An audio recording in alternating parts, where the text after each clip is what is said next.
Magtatanim na naman tayo!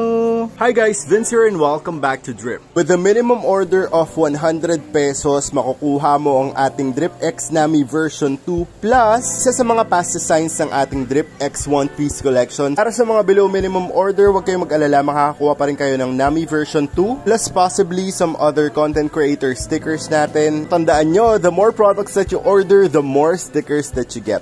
Drip products, let's go! Add to cart ni Drip checkout na yan. Maintenance day para sa ating 75-gallon tank. Mahaba na yung mga hornwort, so dapat putulin na yan sila. Tapos nagkakaroon na ng lumot dito sa harap. Isa-scrub natin yan. At tanggalin lang natin yung mga dumi. Tapos magtatanim tayo ng mga bagong halaman. Gamit lang namin itong aming lumang algae scraper. Tatanggalin lang natin yung mga lumot na present sa ating front glass. Papadaanan lang natin lahat para mapanatili nating malinis yung front glass natin. Para pag may tumingin, at least makikita nila yung mga PKBM white eye natin na nandyan.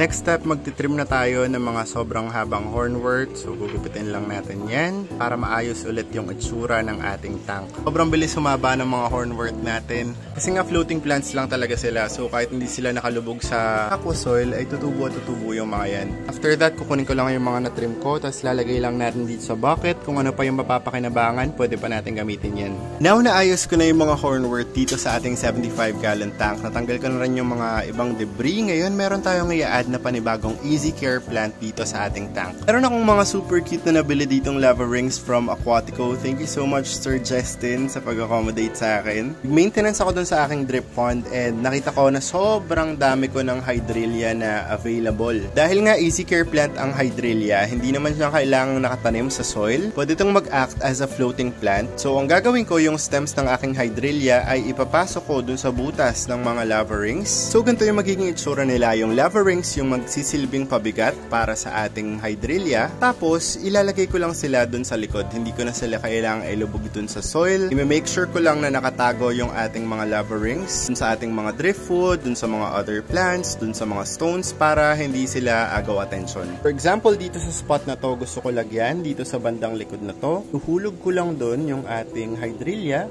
na may lava rings. And now, tsanin, meron na tayong isang bunch ng hydrilla. Ayun o, sobrang ganda ng itsura nyo and hindi mo mahalata yung lava rings. So, gagawin ko lang to for the entire 75-gallon tank. Tapos, babalikan ko kayo. Ito na po yung itsura ng ating 75-gallon tank ngayon. Full na po siya ng mga halaman. Well, plano ko pa magdagdag ng mga halaman really soon. Yung ating mga hydrilla ay nandyan na. Makikita nyo dun sa part ng likod na yun, nilagyan ko rin ng mga hydrilla. Sobrang mga easy care plants tong mga nilagay ko dito. Except dun sa red ruben and dun sa Pogostomon octopus. Grabe oh, full na talaga siya.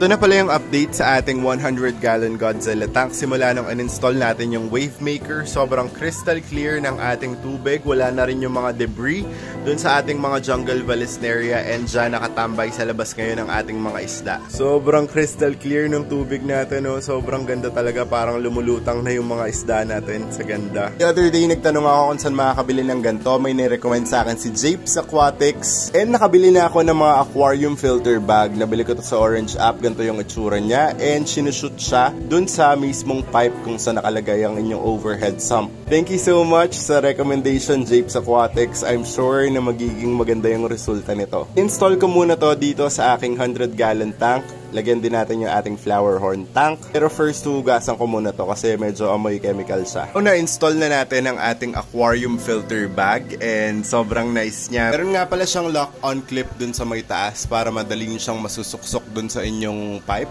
Ganito nga pala yung texture niya dun sa loob, so siguradong salang-sala yung ating tubig. Para dun sa mga mag-aalala na magbabara lang ang ating aquarium filter bag dito sa ating sump, huwag kayong mag-alala dahil yun yung dahilan kung bakit 6 yung binili ko. Dahil ito ay pwede hugasan, pwede linisan, pwede palit-palitan. Make sure that you are stay tuned dito sa Drip by Vinci dahil bukas sisimulan na natin ang pinaka-inaabangan yung content from Drip. Dahil finally natapos na natin ang ating last project for 2023. See you all tomorrow.